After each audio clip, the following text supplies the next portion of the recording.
جمهور وسود وزمالك في لسان موجود. رحنا فينا بنادي باسمه في كل بلادنا.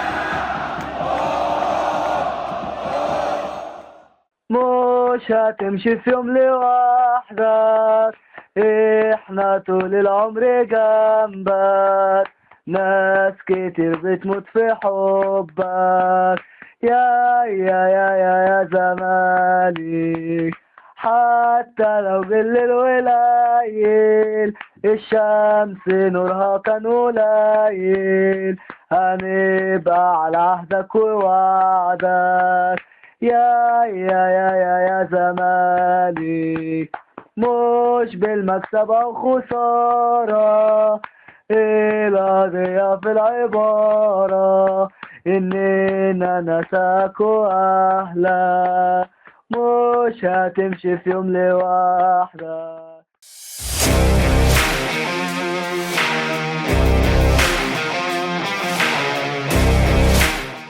السلام عليكم.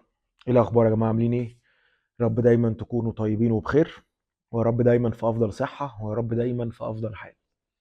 طيب كلنا من امبارح كزملكاويه يعني متعكننين ومتضايقين، مش بسبب قصه زيزو، على الاقل بالنسبه لي انا، مش قصه زيزو بس، وزيزو نفسه زي ما قلت لكم امبارح مش فارق معايا قوي. طبعا زعلان ان لعيب مهم ومؤثر معاك راح ومشي وراح للخصم المباشر معاك، ولكن كل حاجه في الصفقه كانت تضايق، ودي اتكلمت فيها بشكل كبير امبارح. ولكن النتيجه اللي حصلت بتاعت امبارح كمان مأثره على زعل الواحد بشكل كبير، زائد التبريرات والناس اللي بتطلع تدافع عن المجلس من امبارح لغايه النهارده في استفزاز واضح وصريح لجمهور نادي الزمالك اللي دمه بيغلي وبيتحرق من امبارح على شكل الفرقه وعلى المنظر بتاع الفرقه وعلى كم الاخفاقات اللي بيجي ورا بعضه. انا ما عنديش مشكله ان انت تطلع تقول يا جماعه احنا ممكن نصبر على الاداره علشان مش عايزين نخش في لجان ومش عاوزين، لكن ان انت تطلع ببجاحه ما تحترمش مشاعر الجمهور ده وتطلع تدافع عن المجلس اصلا هيعملوا ايه اصلا وتفضل توجد ليهم مبررات،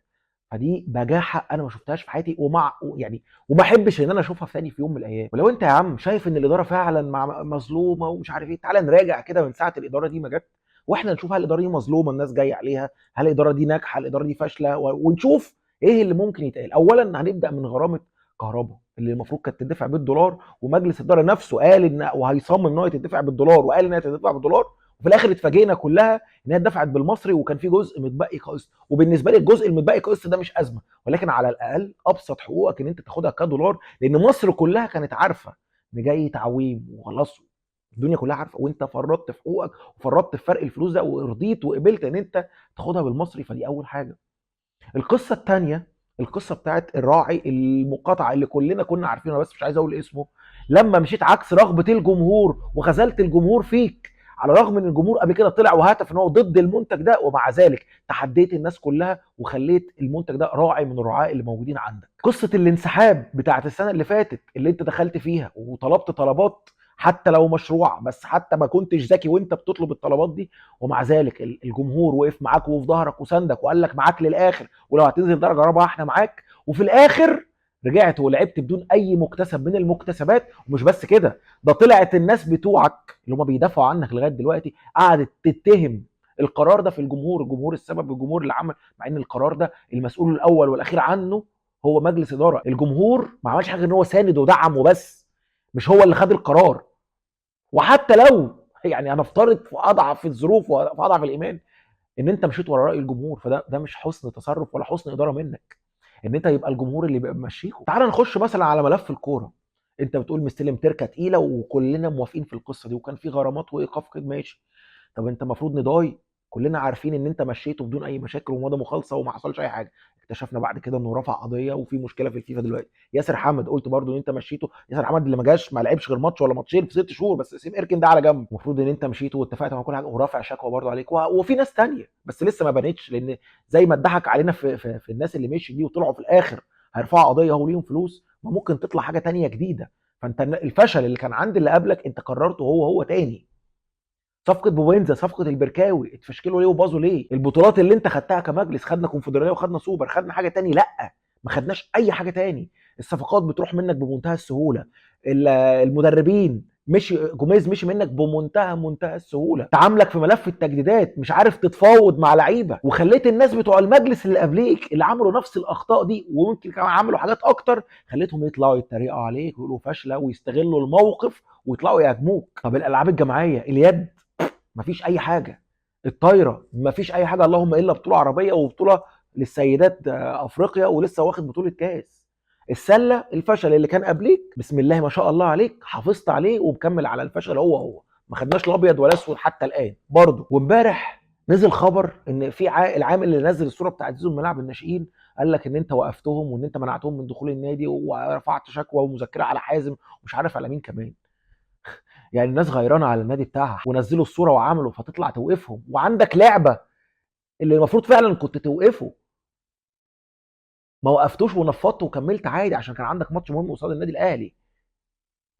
والعامل الغلبان والعمال الغلابه تيجي عليهم وتوقفهم وتعمل فيهم زيزو والونش اللي المفروض موقفهم هم واحد مضى للاهلي وراح السفاره، والتاني الناس كلها اتكلمت ان هو راح للاهلي ومفيش اي مشكله.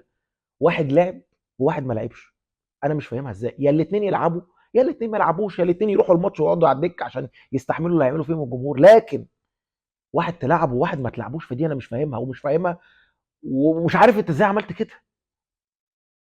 بعدين زيزو بيماطل معاك بقاله قد كده والناس كلها حذرتك واتكلمت معاك وقالت لك خلي بالك زيزو ماضي هناك ومخلص كل حاجه، والناس كلها قالت لك وانا واحد من الناس اللي بلغتك من بدري من اول السنه ومن شهر واحد يا عمي لو ما مضاش ويماطل معاك جمده لغايه اخر السنه، خليه ينسى الكوره.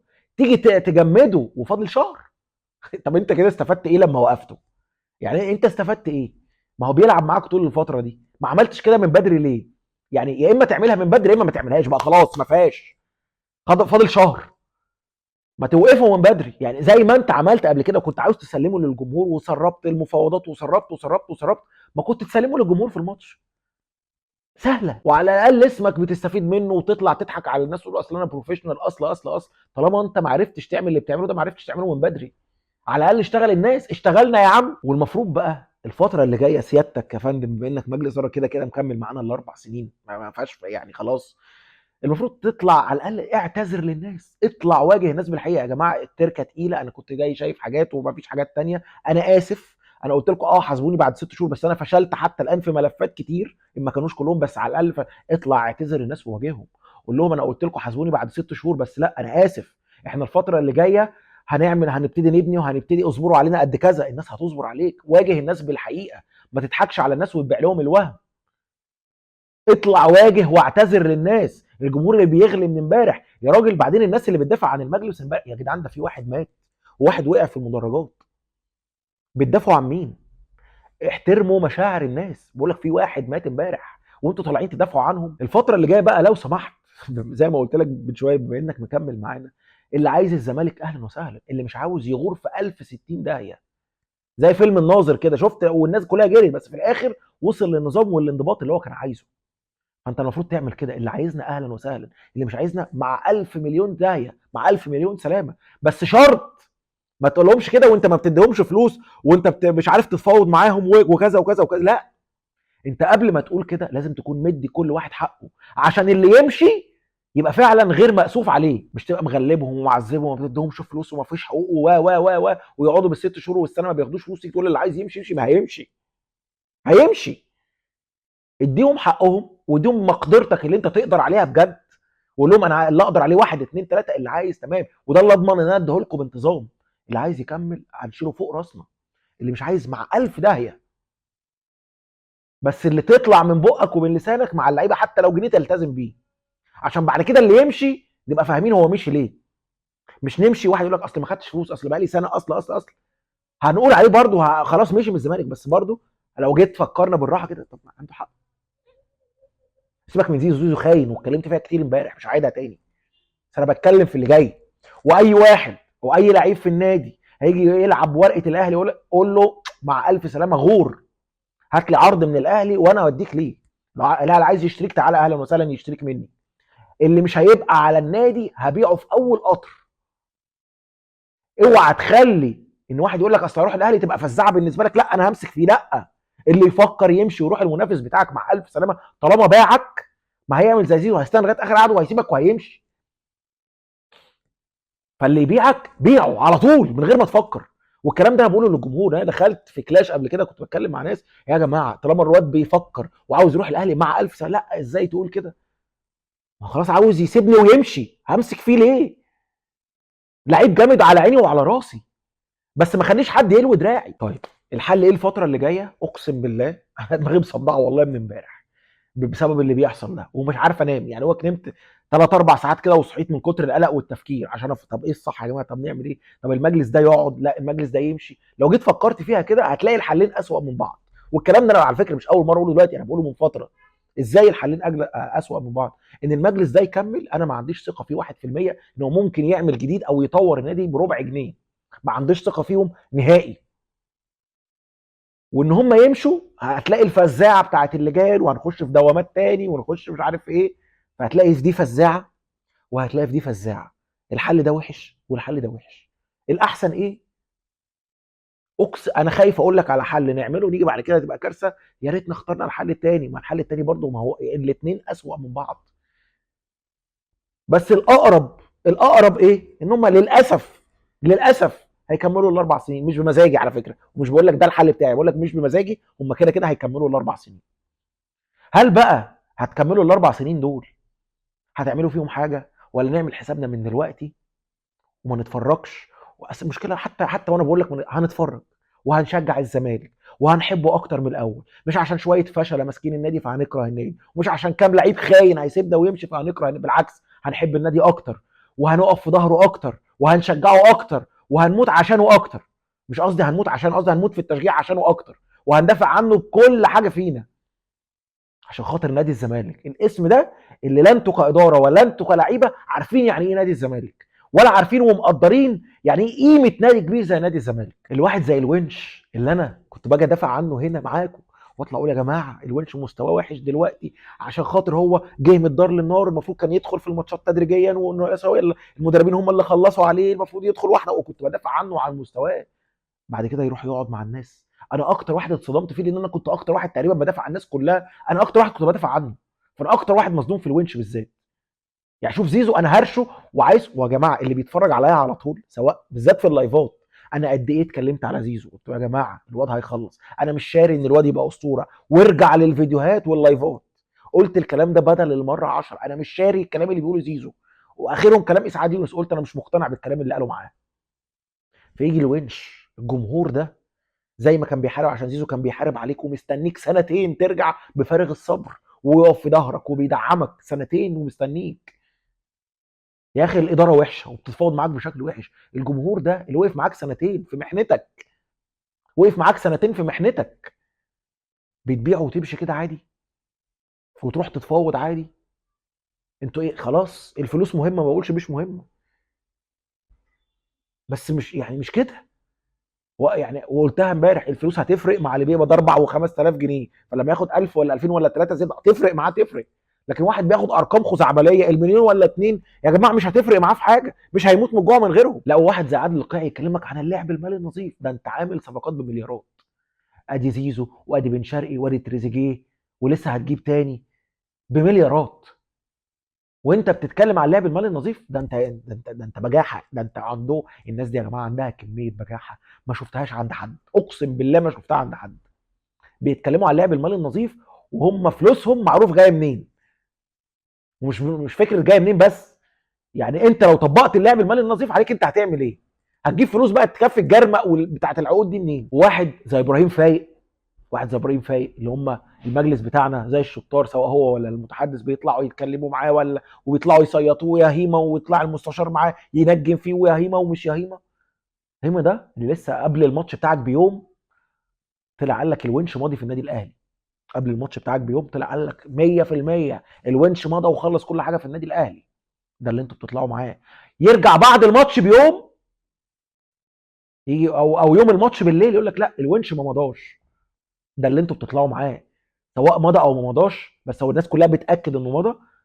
بس يطلع قبل الماتش بيوم يقول لك ما مضاش، يقول لك مضى قصدي، ويجي بعد الماتش يقول لك ما مضاش. دي افهم منها ايه؟ دي مش مجرد معلومه غلط، لو انت فاكرها معلومه غلط تبقى انت ساذج ولا تستحق المكان اللي انت قاعد عليه. وده اللي انتوا بتطلعوا معاه. والمجلس الاعلى للاعلام لما واحد يطلع يقول حاجه ويطلع يقول عكسها في يوم، ده المفروض ما يتحاسبش عليها، ان هو بيقول اخبار مضلله.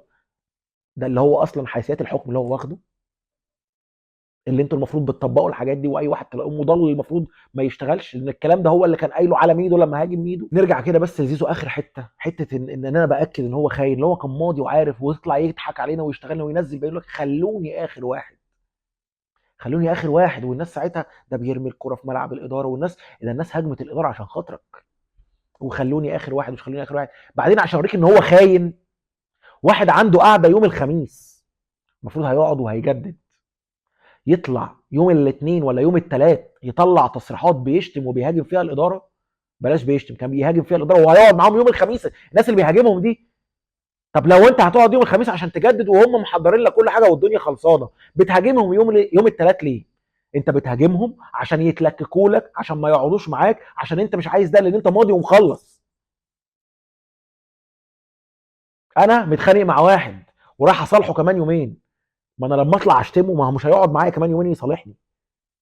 طب بديهي، عشان انت خاين. لا انت خاين وخاين وخاين. وشوف الفرق بينك وبين فتوح، الفرق بينك وفتوح الناس كلها كانت بتاكد بقى انه مضى وخد عربيه وخد ده انت على الاقل الناس ابتدت تاكد في الاخر. بس فتوح اشترى النادي اللي رباه واشترى خاطر الجمهور. انت ما عملتش ده، انت ما عملتش ده عشان ناكر للجميل وخاين، ولا تستحق اي لحظه دعم الواحد كان دعمها ليك في يوم من الايام. اسف لو طولت عليكم او اتنرفزت، معلش معلش، الواحد متضايق من امبارح، بالعكس ده انا بحاول اكون هادي كمان. هختم بالجمله اللي انا دايما بحب اختم بيها: الزمالك وطن، دمت لنا فخرا ودمنا لك اوفياء. سلام. جمهور أسود ورا الزمالك في اللسان موجود، رحنا بينا هيرجع بنادي باسمه في كل بلاد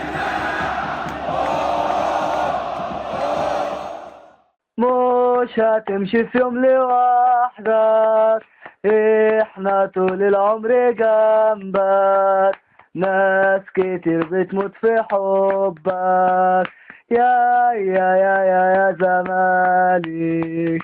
حتى لو بالليل وليل الشمس نورها كان قليل، هنبقى على عهدك ووعدك يا زمالك.